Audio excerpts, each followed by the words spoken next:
Welcome to PD on a Pinch, where you can find big ideas even when you're short on time. Welcome to PD in a Pinch. Today's mini session is all about helping students manage anxious thoughts using a simple but powerful tool, and that's worry time. This is a go-to strategy from CBT that teaches kids to contain their worries rather than letting worries run the show. Before we get started, if we don't know each other yet, I'm Keri. I'm a school counselor at a K-6 school on the beautiful island of Oahu. I am an author and a mom of 3, and I'm also a former gifted but undiagnosed anxious child who got an ADHD diagnosis in adulthood.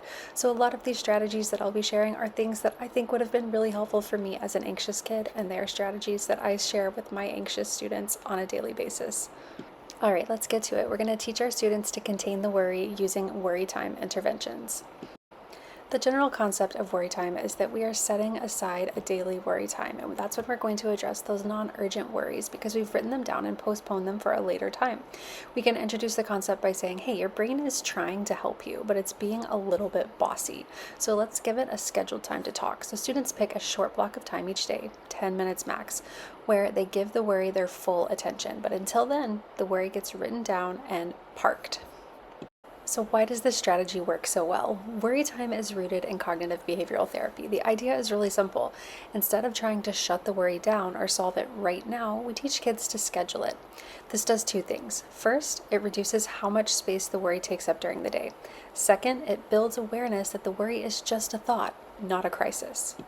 All of this, of course, supports emotion regulation and delayed attention. We're helping our students regulate right now and delay the attention that they're going to give to the worries until later.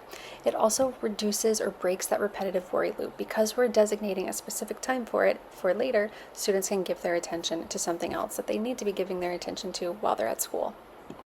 There are so many benefits of using this strategy for kids, and if you want to remember them, just remember the word RISE, R-I-S-E. The R, reduce. It reduces anxiety and rumination because we're pushing it, we're delaying it to another time. The I, increases. It builds a sense of control over intrusive thoughts because the students are saying, that worry is not in charge of me, I'm in charge of it, and I can tell it when I'm going to give my attention to it. The S stands for supports because it supports classroom focus and participation. When they're able to delay their attention to that worry, schedule it for later, they can give their attention to the other things that are going on in the classroom and be able to participate in meaningful ways. And lastly, the E, encourage. It encourages problem solving after regulation. When students try to problem solve before they've regulated, it's just not going to happen. They're going to continue down that anxiety loop. So this strategy helps them to delay their attention, and it encourages them to engage in regulation strategies before they try to problem solve. This strategy is amazing, but it is not appropriate for every situation. It's also important to note the strategy is not for every student. If a child is in crisis, worry time isn't going to be the right fit, and you're going to use a different strategy. It doesn't work well on its own with students who have trauma histories or difficulty with emotion regulation, but with the right students, it can be a complete game changer.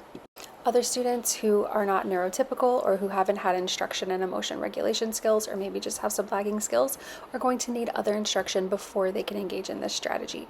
They need those foundational skills of controlled breathing, progressive muscle relaxation, thought awareness, CBT questioning, all of those things so that they can use those later. This strategy is a more of an advanced strategy that we're not going to use for everyone, and we're not going to use it in every situation.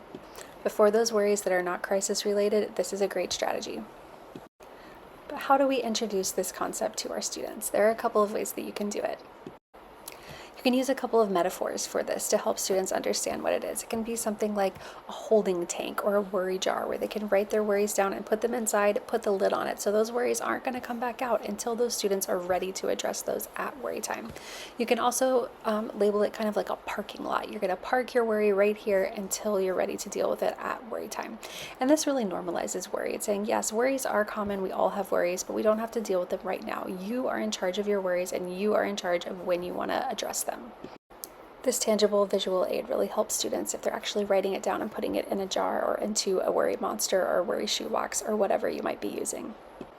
So we want to set our students up for success by making a plan for what worry time is going to look like. First, we want them to have a quiet space where they can privately address their worries in a comfortable space. This could be in the counseling office, it could be under their favorite tree at recess. That's a plan that you'll make with your students. Then we want them to use a timer for 5 or 10 minutes. You can set that timer and you can think about your worry all you want until that timer goes off. During that time, we're going to revisit the worry. We're going to go back to it and think about what was going on at the time? How was I feeling? What do I want to think about during my worry time?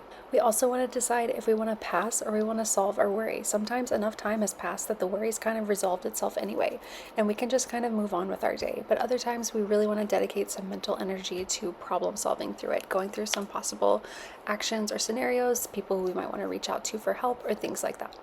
During worry time, we're not panicking and we're not spiraling. We're being mindful. Some worries just drift away, and that's okay. Others might need more problem solving. If it's still a real issue during worry time, then students are going to break it down into manageable steps to address as they move forward. And these are going to be things that you've already pre-taught in your counseling lessons or your individual sessions. So breaking things down into manageable steps that they can address on their own or with help from the people in their circle of support.